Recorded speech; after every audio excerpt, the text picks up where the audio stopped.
Wasallim ala Nabi Muhammad wasallam ya dan kasyiran thayyiban barakan fih. Selamat malam sahabat-sahabat Cikes kajian Rebuan ya. Dalam malam Rabu hari ini ya, kita berjumpa dalam virtual room dan malam ini kita akan mendengarkan kajian Ustadz Itang Rusmana LCMH tentang ayat-ayat puasa ya, karena mungkin satu minggu lebih lagi kita akan melaksanakan ibadah puasa. Tapi untuk sidang isbat belum dimulai ya, nanti menunggu dari pemerintah. Betul. Baiklah, silakan Pak Ustadz menyampaikan kajian. Assalamualaikum warahmatullahi wabarakatuh. Anda share dulu ini ya, materi ya. Mm-mm. Sudah tayang kan materinya kan? Sudah, Sudah terlihat? alhamdulillah sudah.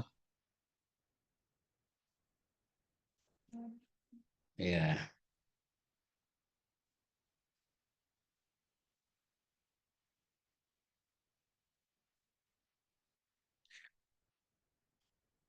Bismillahirrahmanirrahim. Assalamualaikum warahmatullahi wabarakatuh. Waalaikumsalam warahmatullahi Alhamdulillahi rabbil alamin. Hamdan katsiran tayyiban mubarakan fih. Ya Rabbana lakal hamdu wa lakal syukru wa lakal mannu wal fadlu kama yanbaghi li jalali wajhika wa azimi sultanik. أشهد أن لا إله إلا الله وحده لا شريك له وأشهد أن محمدا عبده ورسوله الذي لا نبي بعده اللهم صل وسلم وبارك على هذا النبي الكريم إمام المتقين سيد الغر المحجلين نبينا وقدوتنا وأسوتنا محمد عليه أفضل الصلاة والتسليم وعلى آله وصحبه ومن سار على دربه واستنى بسنته إلى يوم الدين أما بعد. Eh, Bapak Ibu sekalian yang dirahmati Allah Subhanahu wa taala, sahabat-sahabat di BSMI Bulan Sabit Merah Indonesia, Sikes BSMI, kemudian juga teman-teman sekalian yang hadir pada malam hari ini dalam Zoom meeting kita pada malam ini. Insya Allah hari-hari mendekati bulan Ramadan, bulan ampunan, syahrul kufron, wa syahrul Quran, wa syahrul siyam, wa syahru at-taubah wal aubah wal inabah wal rahmah yang Allah Subhanahu wa taala turunkan kepada kita semua. Mudah-mudahan kita kecipratan ya, keberkahan-keberkahan, kebaikan-kebaikan dari bulan mulia, bulan agung tersebut insyaallah taala. Sahabat-sahabat dirahmati Allah Subhanahu wa taala, insya Allah tema yang disampaikan pada malam ini judulnya adalah panduan Al-Quran tentang ibadah puasa, ya tentang puasa Ramadan, tadabbur ayat-ayat puasa yang ada di dalam Al-Quran eh, di surat Al-Baqarah, insya Allah taala. Wabillahi yang dirahmati Allah Subhanahu wa taala, masih di Sya'ban ya, tanggal 20 ya, 20 Sya'ban 1446 Hijriah, berarti sekitar 10 hari yang akan datang kita akan memasuki bulan Ramadan insyaallah taala. Di bulan Sya'ban, Anas bin Malik radhiyallahu an, sahibu Rasulullah sallallahu alaihi wasallam, sahabat Rasulullah sallallahu alaihi wasallam, Dia mengatakan kanal muslimun idza dakhala Sya'ban inkabbu 'alal masahif faqra'uha. Kata Anas bin Malik, kaum muslimin kalau memasuki bulan Sya'ban inkabbu 'alal masahib. Mereka fokus membolak-balik mushaf, ya, membaca mushaf. Artinya di Sya'ban mereka fokus kepada Al-Quran.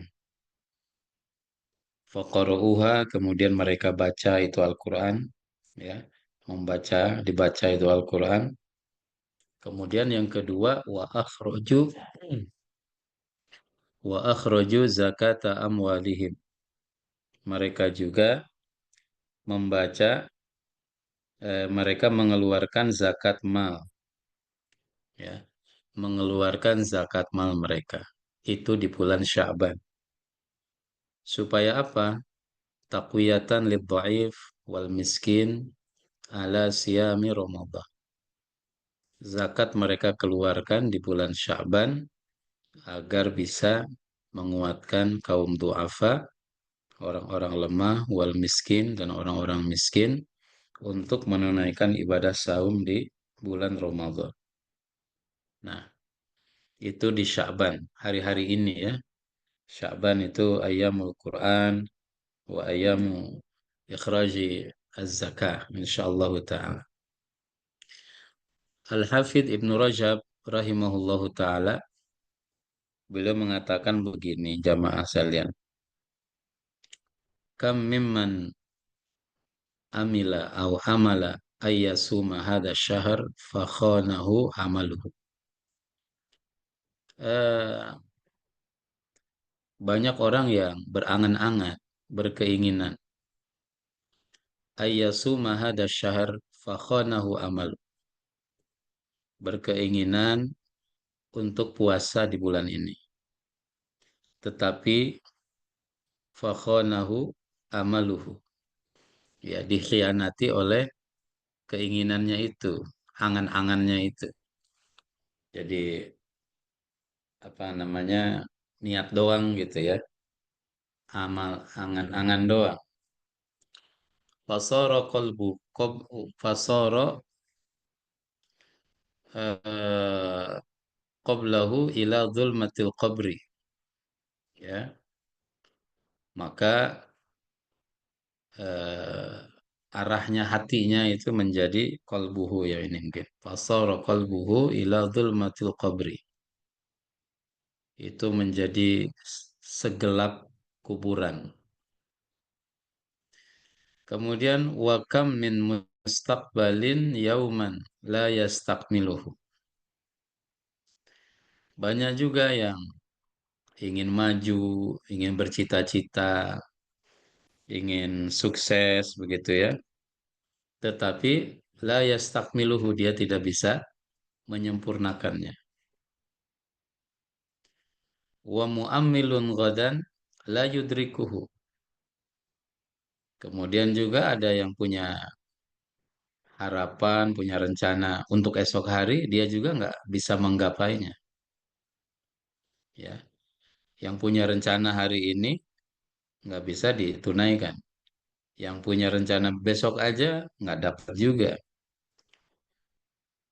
Kata ulama, kata Ibnu Rajab, innakum lau absartum al-ajal wa masirahu la abghad la abghadtum al-amal wa gururo.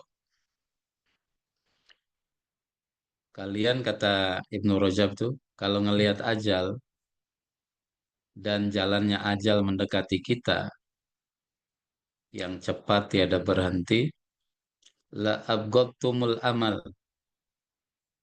kalian pasti akan marah tuh kepada angan-angan, wa gururohu, dan tipu daya yang dilakukan oleh angan-angan itu kepada kita. Maksudnya begini, ya, hanya ingin saja. Ah, mungkin ada esok lagi, nanti lagi, ntar lagi. Padahal di saat yang sama si ajal tidak pernah berhenti, la yatawaqqaf. tidak berhenti dia. Ajal itu kan terus datang menghampiri kita, tidak ada lampu merahnya gitu. La yastakhiruna sa'atan wa la yastaqdimun. Ajal ini datang tidak tidak diakhirkan dan juga tidak apa namanya? La yastaqdimun. Tidak juga dia bisa dipercepat. Nah, tapi kata Ibnu Rajab Al-Hambali ini, kadang kita ditipu oleh angan-angan, ditipu oleh cita-cita, ditipu oleh keinginan. Tapi kita belum pernah bisa meraihnya. Karena ya mau beramal nggak lagi, nggak dapat. Karena ditipu oleh angan-angan yang panjang. Mungkin besok masih sehat, lusa, dan lain sebagainya. Padahal ajal nggak pernah berhenti. Maka dia bilang, kalau tahu tuh ajal dekat, maka kalian akan marah dengan angan-angan panjang itu dan tipu daya yang diberikan.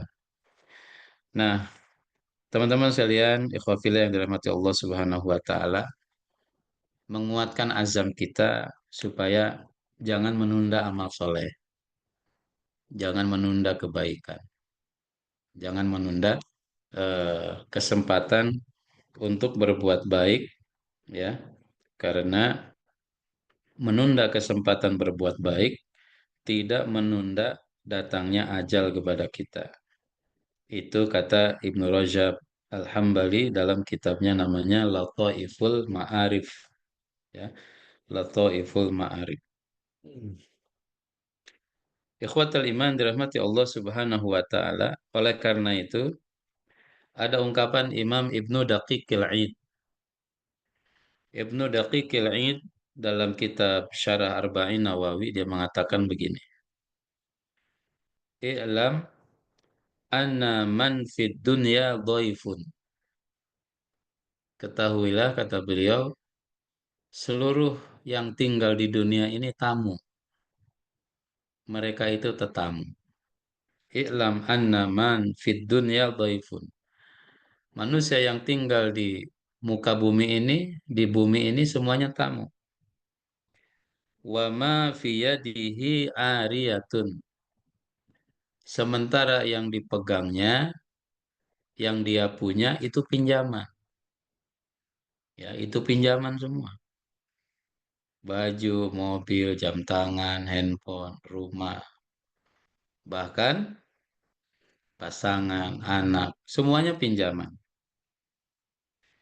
Wa anna dhaifa murtahilun.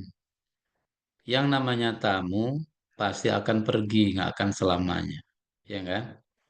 Kita ini semuanya tamu nih di dunia ini. Namanya tamu murtahilun kata Ibnu Daqiqil Aid. Tamu akan pergi, akan pulang. Nggak akan ada tamu yang selamanya. Termasuk Israel, laknatullah itu dia apalagi ngerampas tanah orang. Pasti dia akan satu saat akan balik. Entah kemana baliknya. Wal ariyatu mardudatun. Sementara pinjaman, barang-barang yang dipegang, yang hakikatnya pinjaman itu akan dikembalikan. Nggak akan ada yang abadi gitu ya. Akan dibalikin sama yang punya. Wa dunya ardun hadir.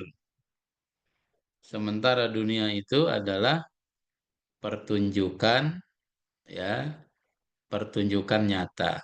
Dunia itu etalase, pertunjukan lah. Maka di situ ya minha al birru wal fajir. Di bumi itu orang baik, orang buruk, dia bisa menikmati. Ya, diberikan oleh Allah fasilitas itu. Tetapi harus diyakini kata Ibnu Daqiqil Aid kalau kita ini semuanya numpang menjadi tamu di bumi, ya. Di dunia ini kita tamu aja. Sementara yang kita punya itu hanyalah pinjaman. Nah, teman-teman yang dirahmati Allah Subhanahu wa taala, untuk menguatkan azam kita supaya bisa siap menghadapi bulan agung, bulan yang penuh dengan barokah Ramadan, kesempatan untuk memupuk kebaikan, ya. beramal soleh insyaallah taala. Hmm. Jamaah yang dirahmati Allah Subhanahu wa taala, oleh karena itu maka penting banget juga ya sebelum memasuki arena pertempuran perhelatan Ramadan ini untuk berbekal. Bil khusus bekal apa? Bekal ilmu. Bekal ilmu ya, bekal ilmu termasuk bekal ilmu di sini adalah kita memahami ya, memahami tentang eh, ayat-ayat yang ada dalam Al-Quran berkenaan dengan puasa. Itu penting banget ya, insya Allah taala. Nah, kenapa penting? Karena Ramadan ini sangat istimewa sekali, sangat luar biasa sekali ya. Eh, Kebaikan-kebaikan yang sangat luar biasa, yang tiada tara, eh, apa namanya, dijelaskan oleh Rasulullah ya, panen pahala, panen kebaikan, ada sholat, ada zakat dan lain sebagainya. Pintu kebaikan dibuka. Oleh karena itu juga penting bagi kita untuk memahami ya ayat-ayat puasa. Karena misalkan kalau ditanya begini, jamaah sekalian, kita masuk ya. Apa dalil puasa? Pasti Al-Baqarah 183. Tapi apakah ayat-ayat yang berkenaan dengan puasa itu hanya Al-Baqarah 183? Kalau dibaca Al-Baqarah, ya, ayat tentang puasa itu Al-Baqarah 183 sampai Al-Baqarah 188. Al-Baqarah 183 sampai Al-Baqarah 188. Itu ayat puasa itu di situ. Nah, dan ini perlu dipahami oleh kita. Kadang ada ayat masuk dalam rangkaian puasa, tapi dia tidak ada korelasi dengan puasa. Nah, harus dicari juga penyebabnya apa. Kenapa Allah Subhanahu wa taala menempatkan ayat tersebut dalam rangkaian ayat puasa? Penggunaan kalimat-kalimat, kata-kata dalam rangkaian ayat puasa itu pasti ada hikmah, pasti ada makna yang diinginkan oleh Allah Subhanahu wa taala. Maka dengan penghayatan dan pemaknaan yang kuat, mudah-mudahan penambah semangat ibadah ya. Namanya internalisasi, menginternalisasi. Sehingga kenapa saya puasa itu dia sudah punya pemahaman ya cukup ya. Pemahamannya dari mana? Jangan dulu orientasinya itu kalau datang puasa, jangan dulu mikir stok beras ya, stok gas 3 kilo, stok gula, stok apa. Justru yang mesti jadi prioritas juga adalah ini gimana nih memahami pesan-pesan Allah lewat ayat puasa. Puasa ini goalnya kemana, arahnya kemana. Kemudian eh, apa namanya pemaknaan. Kemudian juga amalan-amalan yang perlu dioptimalkan ketika kita berpuasa itu. Nah, ikhwatal iman dirahmati Allah Subhanahu wa taala, ya. Maka ayat pertama 184, ayat ini bicara tentang 3 poin. Ya, bicara tentang siyaqatul amr, bentuk perintah, redaksi tentang diwajibkannya puasa. Kemudian yang kedua bicara tentang sejarah. Kemudian yang ketiga bicara tentang goal. Kenapa mesti puasa? A'udzu billahi minasyaitonir rajim. Ya ayyuhalladzina amanu kutiba alaikumusiyam. Wahai orang-orang yang beriman, ya, telah diwajibkan kepada kalian untuk berpuasa.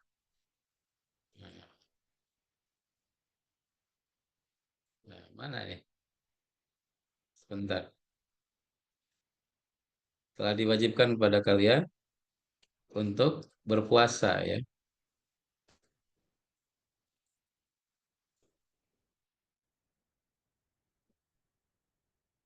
Ini perintah.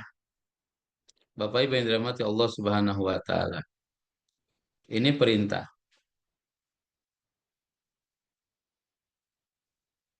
Nah, kemudian Allah Subhanahu wa taala jelaskan tentang perintah ini. Kama kutiba alal ladzina min qablikum, sebagaimana ini bila bicara sejarah, sebagaimana puasa ini diwajibkan kepada umat sebelum kalian, ya, kepada umat sebelum kalian. Ini bicara sejarah. Kama kutiba alal ladzina min qablikum. Di antara tujuan penyebutan latar belakang atau sejarah puasa supaya kita punya pemahaman bahwasanya ini ibadah melegenda, umurnya panjang. Yang kedua, supaya kita tidak merasa berat. Bukan hanya kita yang diwajibkan untuk puasa, tapi umat-umat terdahulu juga punya kewajiban untuk puasa. Bahkan dibanding-banding umat terdahulu, kewajiban puasanya lebih panjang daripada kewajiban yang dibebankan kepada kaum muslimin pada hari ini. Nabi Daud alaihi salam puasanya apabila diakumulasi 6 bulan, ya. Soma yauman wa aftara yauman, sehari puasa, sehari berbuka. Kemudian ada nabi yang puasanya itu tidak bicara. Inni nazartu lirrahmani sauma falan ukallimal yauma insiya. Kemudian ada jenis-jenis puasa yang lain yang Allah Subhanahu wa taala syariatkan kepada umat yang lain. Dibicarakan, diangkat nilai sejarah, diangkat sejarah puasa supaya kita merasa ringan untuk menjalankan ibadah puasa itu. Ya, pertama ternyata bukan hanya kita yang diwajibin, tapi ulama-ulama umat-umat terdahulu juga diwajibkan ibadah puasa. Kemudian Allah Subhanahu wa taala menjelaskan tentang goal dari ibadah puasa. Goal dari ibadah puasa itu apa? La'allakum tattaqun. Ya, la'allakum tattaqun, supaya menjadi orang yang takwa, menjadi orang yang bertakwa. At-taqwa, kata Rasulullah Shallallahu alaihi wasallam, at-taqwa hahuna. Sambil Nabi Shallallahu alaihi wasallam ya mengisyaratkan kepada dadanya, ke hatinya. Kata Nabi, takwa itu ada di sini. At-taqwa hahuna. Takwa itu ada di sini. Artinya apa? Takwa itu indikatornya adalah kebersihan hati. Kebersihan hati, ya, kebeningan jiwa. Hati yang bersih pasti hati yang semangat untuk melakukan kebaikan, melakukan amal soleh, beriman kepada Allah Subhanahu wa taala, gigih dalam berjuang, manusia yang ulet, tidak ada iri, tidak berpenyakit, hatinya salim, selamat, sehat, ya. Dan Bapak Ibu yang dirahmati Allah Subhanahu wa taala, kalau kita pahami, berarti kalau begitu, goal dari puasa itu bukan fisik, tapi goal dari puasa itu adalah jiwa, ya. Jadi goal dari puasa jangan ngukur, jangan nimbang badan. Ini saya puasanya sukses nggak? Sebelum puasa BB misalkan berat badannya 70 kilo, ketika selesai puasa diukur badannya jadi 65 kilo, oh, sukses. Ya bukan itu ya. Indikatornya bukan itu. Karena Quran juga, Quran yang bilang, la'allakum tattaqun, agar kalian menjadi orang yang bertakwa. Takwa itu indikatornya adalah hati. Hati yang bersih, hati yang suci, hati yang nggak ada iri, nggak ada dengki, nggak ada niat berbuat jelek kepada yang lain. Hari ini kita ngelihat ya banyak manusia-manusia yang iri dengki, manusia yang hatinya jahat, hatinya kotor ya, hatinya luar biasa, penuh dengan niat-niat buruk. Katanya, coba aja kita saksikan koruptor-koruptor merajalela. Gajinya udah tinggi, 150 juta, 120 juta sebulan. Tapi dia juga masih ngambil uang rakyat gitu ya. Nggak tanggung-tanggung, miliaran, puluhan miliar, ratusan, bahkan triliunan. Itu indikator dari apa? Indikator dari hati yang rakus ya, tomak, tamak, hmm, sehingga dia tidak lagi bisa membedakan. Nah, itu dilatih sama puasa. Dilatih sama puasa. Itu adalah takwa. Nanti bagaimana cara mendapatkan takwa? Apa itu takwa? Apa penyebab kita dapat takwa? Efek kalau bertakwa itu apa? Dan lain sebagainya. Di antaranya adalah ada tiga ya kalau di Quran. Wa may yattaqillah yaj'al lahu makhrajan. Siapa yang takwa kepada Allah, Allah berikan jalan keluar. Allah kasih solusi. Allah kasih solusi dari masalah-masalah yang dia hadapi. Apa di antara indikator ketakwaan? Ya sederhana, senang bantu orang. Orang takwa tuh senang nolong orang gitu. Atau senang ibadah, iman yang kuat, iman kuat. Senang ibadah, senang amal soleh. Ada kesempatan, sholat, sholat, kesempatan ngaji, ngaji, banyak istighfar. Hindarkan mulut dari banyak caci maki orang, mengkritisi orang. Karena kalau kita ada di posisi dia, belum tentu benar juga, belum tentu baik juga. Hati-hati dengan lisan, ya, mengeluarkan kata-kata kalau tidak pada tempatnya yang baik. Tenang.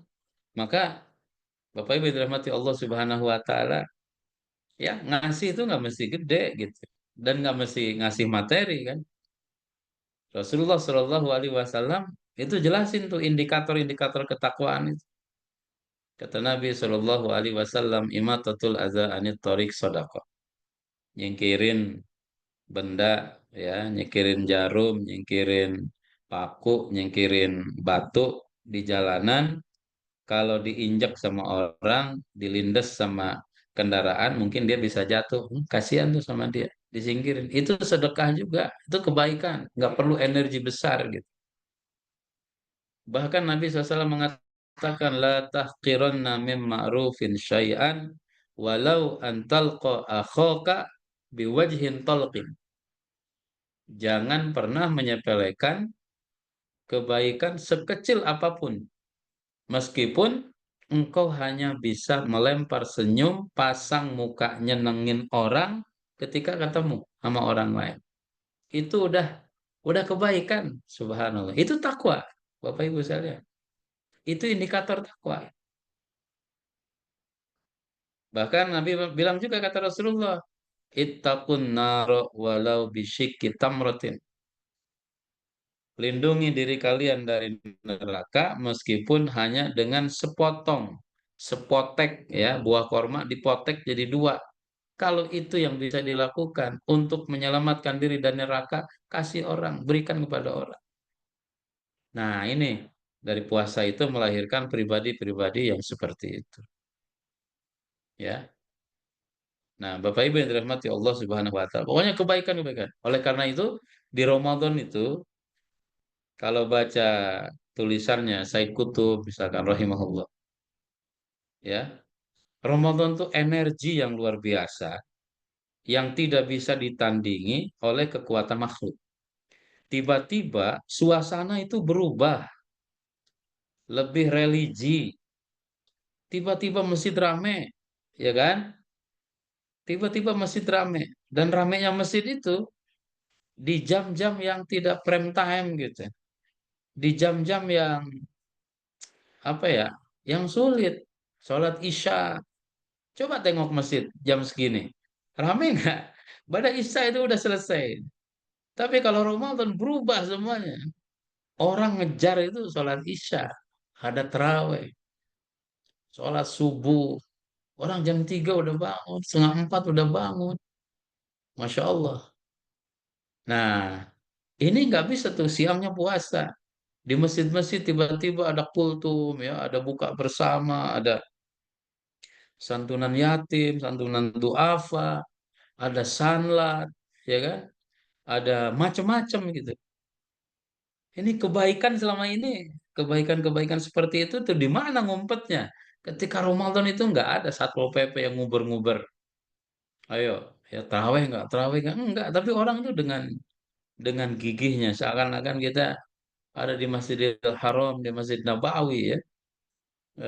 Kalau telat datang ke masjid udah nggak kebagian tempat gitu. Subhanallah. Siapa yang menggerakkan? Ini bukan kekuatan manusia. Ini kekuatan Allah Subhanahu wa taala yang menggerakkan.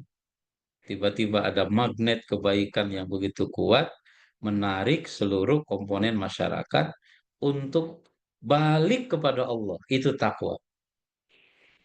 Ya, itulah takwa. Bapak Ibu yang dirahmati Allah. Nah, itu goal ya. Kemudian eh,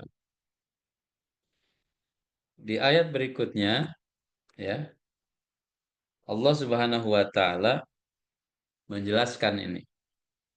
Menjelaskan tentang apa? Allah Subhanahu wa taala jelasin tentang eh, berapa lama sih puasa.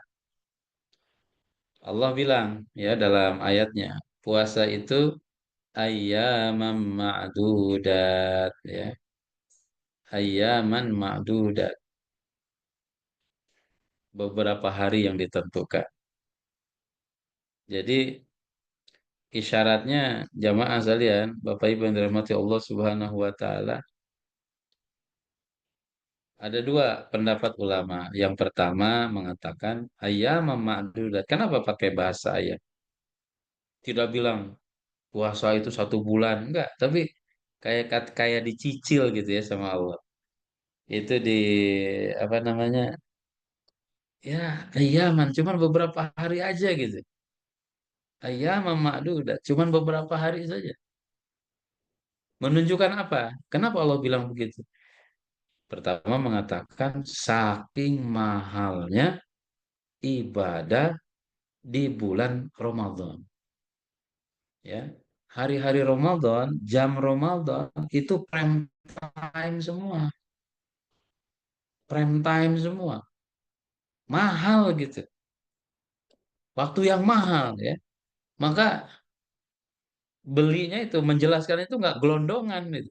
Dijelasannya itu detik by detik, second by second, hour by hour gitu ya, day by day, detik, jam, hari, ayaman, beberapa hari saja. Ada isyarat, optimalkan, ini puasa dioptimalkan dengan baik gitu. Ya, optimalisasi nih ibadah puasa karena hari-hari di bulan puasa pertama nggak lama, ini cuma beberapa hari saja dan dia mahal, prime time. Kalau pasang iklan di prime time itu kan harganya jutaan, mungkin belasan, puluhan juta. Iklan ini lagi, iklan ini lagi. Prime time itu ketika orang banyak nonton, banyak menyaksikan, orang banyak mereferensi. Nah, ayam ma'dudah, mahal. Oleh karena itu, optimalkan. Jangan sampai ada detik kelewat, menit kelewat, jam yang kelewat. Ibadah tidak optimal di hari-hari itu. Yang kedua, ya dibanding dengan waktu dalam 1 tahun, Ramadan itu sangat singkat sekali. 360 hari atau 365 hari. Ramadan berapa? 30 hari. Berapa persen tuh dari 360 hari? Ayyam ma'dudat. Berapa hari saja? Itu pun puasanya hanya di siang hari saja. Masya Allah. Ya kalau diakumulasi, dipadatkan ya cuma 15 hari. Tapi ibadah ini ibadah agung luar biasa. Ya, ibadah puasa itu luar biasa sekali. Man shoma yauman fi sabilillah ba'adallahu bainahu wa bainan nari sab'ina kharifa. Siapa yang puasa satu hari saja karena Allah Subhanahu wa taala, ikhlas, Allah terima, maka efeknya adalah Allah akan menjauhkan dirinya dari neraka sejauh 70 tahun. Masya Allah. Sab'ina kharifa. 70 tahun. Bapak Ibu yang dirahmati Allah Subhanahu wa taala. Ini ayam ma'dudah. Kemudian Allah bilang, ya, ini bicara SOP. Faman kana minkum maridhan aw ala safar fa iddatum min ayyamin ukhra. Ya, Islam ini agama yang realistis, agama yang waqi'i, realistis. Orang tuh ada yang sehat, ada yang sakit. Orang tuh ada yang di rumah, ada yang kampung halaman, ada yang di perjalanan, ada yang dinas, dan lain sebagainya. Nah, sementara ibadah puasa ini ibadah yang butuh fisik, butuh energi. Terus bagaimana orang sakit? Islam tidak nutup mata, ya. Syariat Islam itu tidak muglak, tidak gelap gitu. Syariat Islam itu realistis. Syariat Islam itu kompatibel dengan tuntutan kondisi zaman. Maka kalau ada ditemukan seperti itu, famangka minkum mariyudho. Siapa yang sakit? Awala safar atau dalam perjalanan. Gak apa-apa, nggak usah puasa. Tapi fa'iddatun, hitung tuh hari-hari dia berbuka puasa, hari-hari dia tidak puasa, dihitung, terus diganti min ayyamin ukhor, di hari-hari yang lain. Ya, nanti di fikih dijelaskan SOP-nya. Yang dimaksud sakit di sini sakit yang kayak gimana? Ya, yang maridon itu sakit yang kayak seperti apa? Apakah sakit secara mutlak, yang penting sakit, atau ada kondisi-kondisi tertentu, ya. Nah, kemudian juga dijelaskan safar. Safarnya safar yang bagaimana yang boleh buka puasa, gitu ya. Safar yang bagaimana yang boleh buka puasa. Maka eh, apa namanya? Dijelaskan safar yang boleh kosor sholat, ya. Safar yang boleh kosor sholat.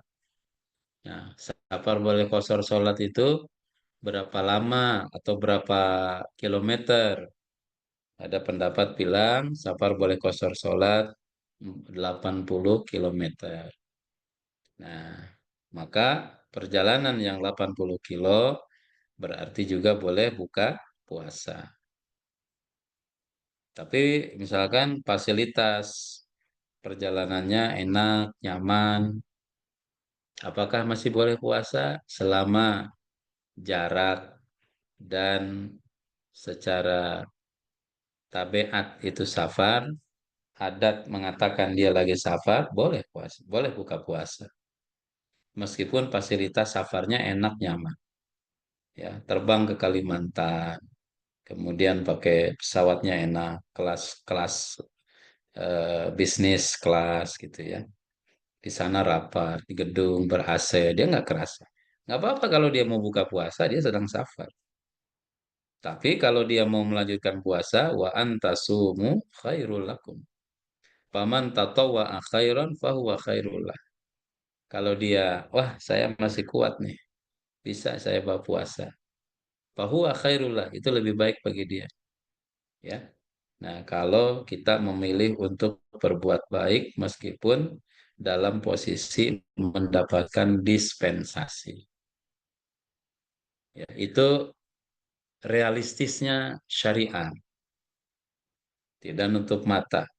Ya, kalau sakit mau diapain? Ya, emang dipaksa? Enggak.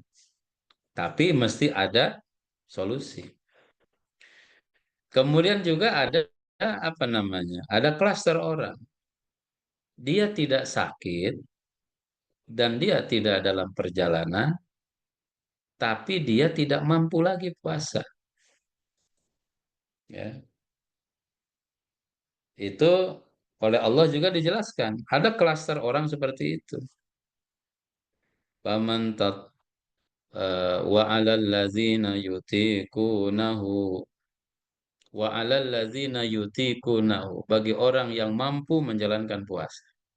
Maksudnya dia nggak sakit secara kondisional, nggak sakit dia, badan sehat. Tapi kalau dia puasa udah nggak nyanggup karena faktor usia, fisik, ya, nggak sakit dalam artian sakit lazim lah.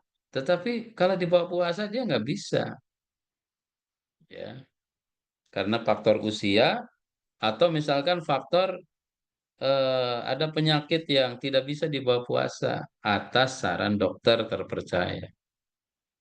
Menghadapi realitas seperti itu, nggak apa-apa, nggak usah puasa kata syariat. Terus dia mesti ngapain? Fafidyatun, fidyatun to'amu miskin.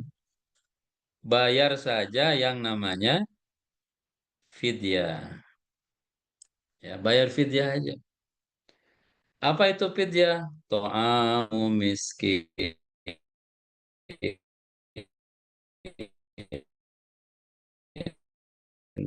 Berikan makan kepada miskin. Ya, jumhur bilang 1,5 kilo lah. Di sini makan pokoknya apa? Beras, ya udah 1,5 kilo setiap hari. Setiap hari keluarin 1,5 kilo sebagai bayar fidyah. Atau juga bisa makanan jadi, ya, satu porsi. Atau bisa juga dinilai, dirupiahkan, diuangkan, ya. Itu namanya fidyah. Dan fidyah diberikan kepada miskin. To'amu miskin, ya. To'amu miskin.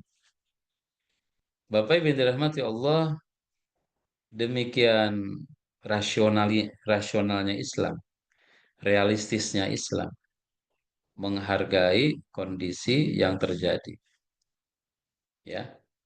Dan juga kita melihat wajah dari sosialismenya Islam gitu. Sosial banget.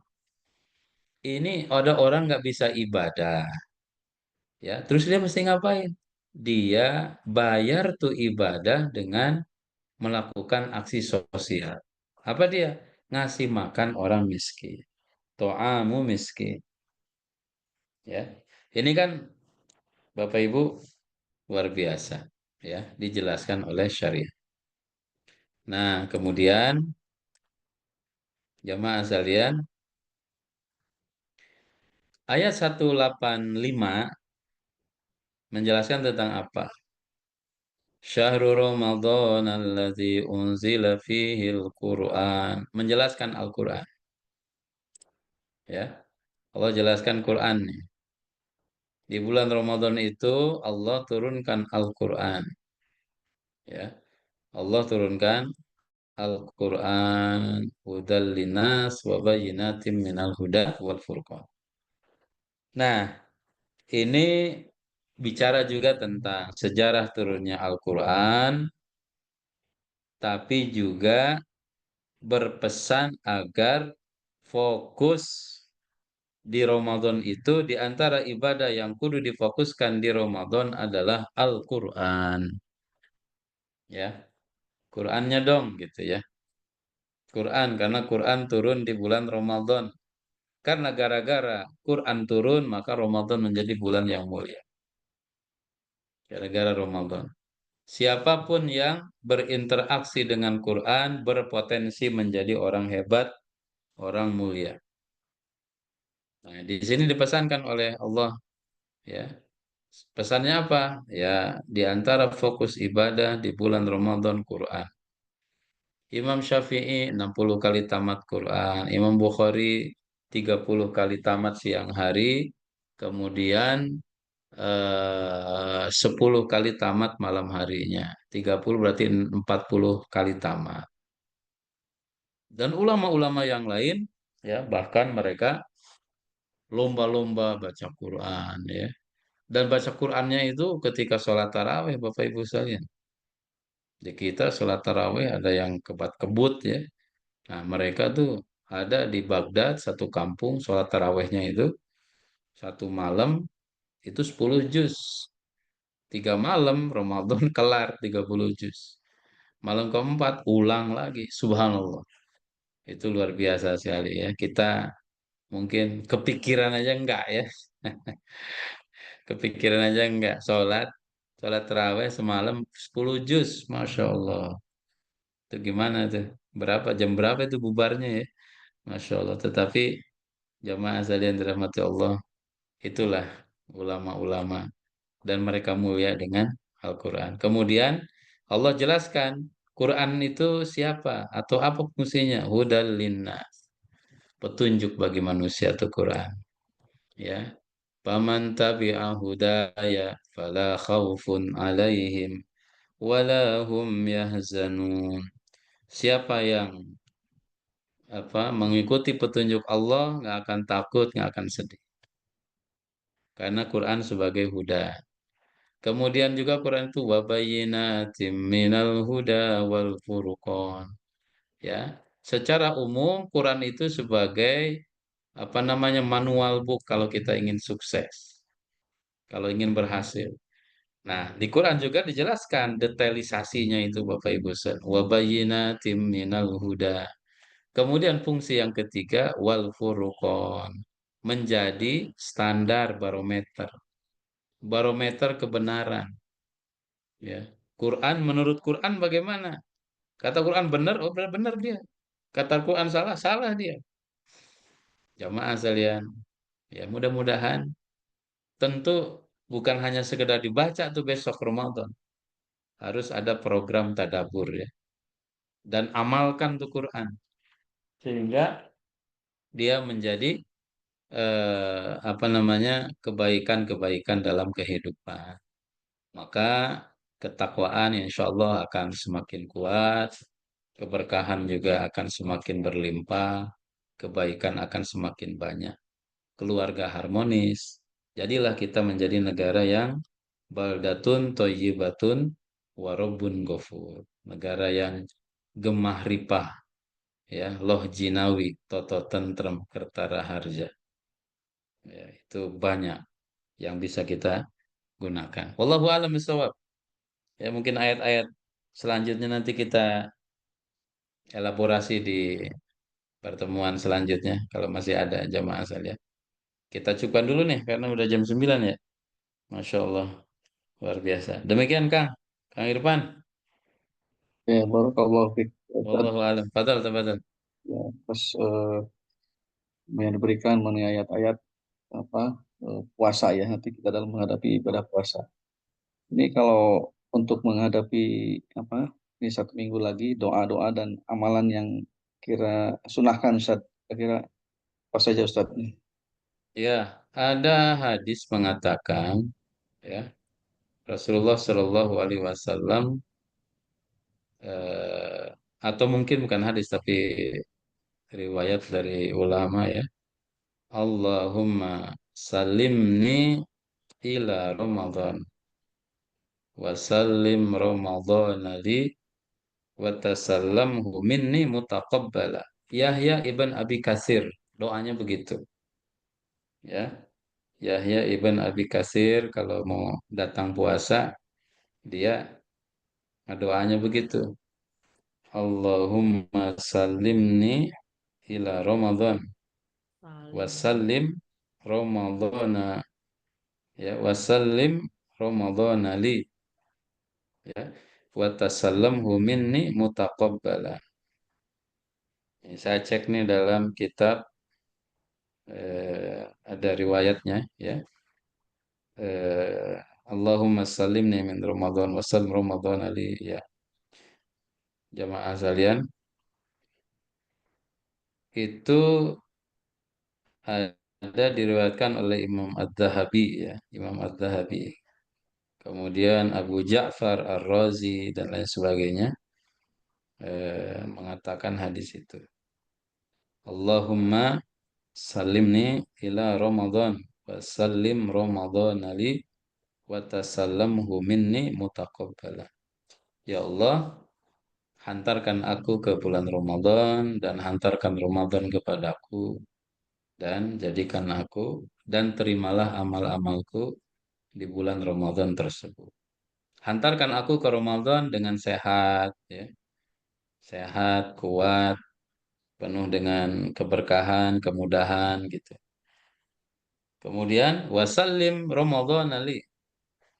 Hantarkan Ramadan itu kepadaku sehingga aku bisa mengoptimalisasi dengan segala kebaikan di Ramadan itu. Ramadan kan datang kepada kita bawa banyak hadiah gitu, bawa banyak bonus. Nah, ya Allah, berikan kemudahan kepadaku agar bisa menikmati hadiah-hadiah bonus-bonus yang dibawa oleh Ramadan tersebut. Nah, itu wasallim li Ramadan. Karena ada orang atau mungkin banyak orang ya datang Ramadan, ya dia pindah makan minum aja udah gitu ya. Ya, amaliyahnya tidak berubah, tidak banyak dia mendapatkan pahala. Nah, Allah hanya mengantarkan Ramadan kepada dia, tetapi Allah tidak memberikan taufik untuk menikmati Ramadan tersebut.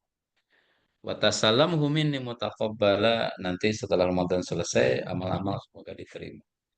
Kalau nanti melihat hilal, ada doa juga.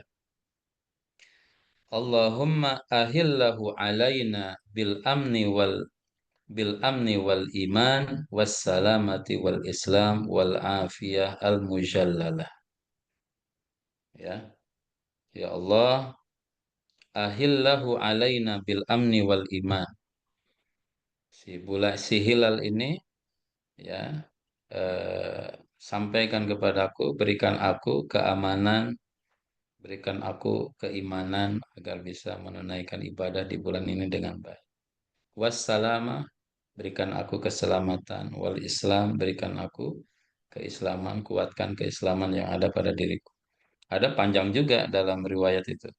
Wal afiyah al mujallalah, afiyah kesehatan yang paripurna, warafil asqam, diangkat penyakit, wal aun alas siam, ya, bantu aku untuk bisa menunaikan ibadah siam, wassalah wa tilawatil Quran, salat baca Quran. Allahumma salimna li Ramadan wasallimhu lana, dan seterusnya yang tadi dibaca. Allahu a'lam bishawab. Itu kan. Baik, jazakallah khair. Baik, bagi yang ingin diskusi tanya ini dari dokter kita nih. Saya bacakan, Assalamualaikum Ustaz. Hamil dan menyusui dinisbatkan seperti orang yang sakit sehingga tidak wajib puasa.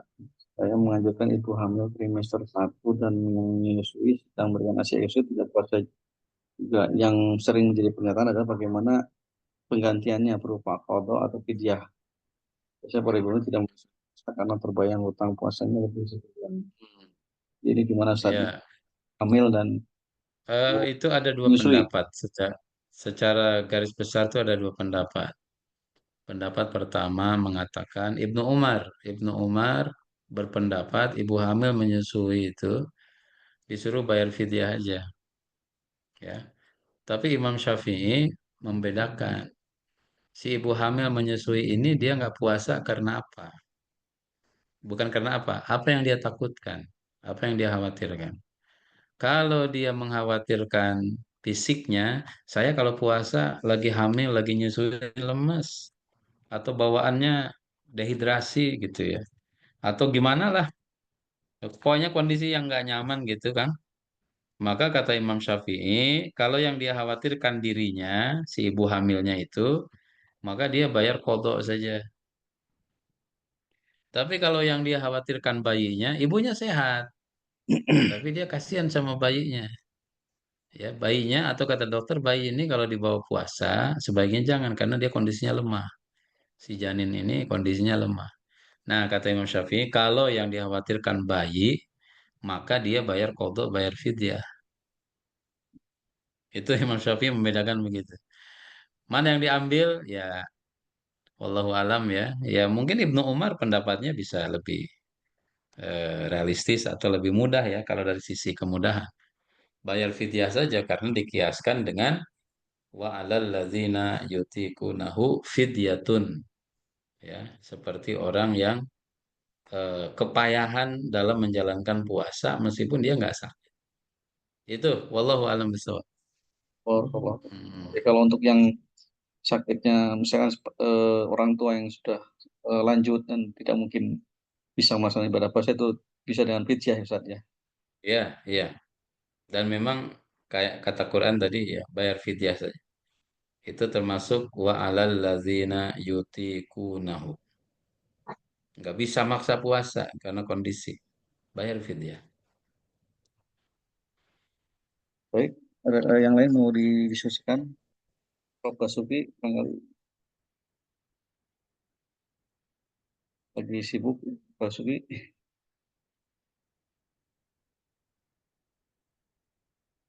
Baik, kalau memang sudah tidak ada, eh, marilah kita akhiri kajian Zikir Serban malam ini. Jazakallahu khair pada Ustaz dan Rusmana yang sudah memberikan kajian malam ini. Semoga menjadikan amal ibadah kita semua yang ikut mengikuti kajian malam ini juga mendapatkan pahala. Amin, amin. Jazakallah khair. Marilah kita akhiri kajian malam ini dengan baca Qur'atul Majlis. Subhanakallahumma rabbana wa bihamdika asyhadu an la Baik, Assalamualaikum warahmatullahi wabarakatuh. Waalaikumsalam warahmatullahi wabarakatuh. Tunun Kang. Sami, Syukran Ustaz. ya.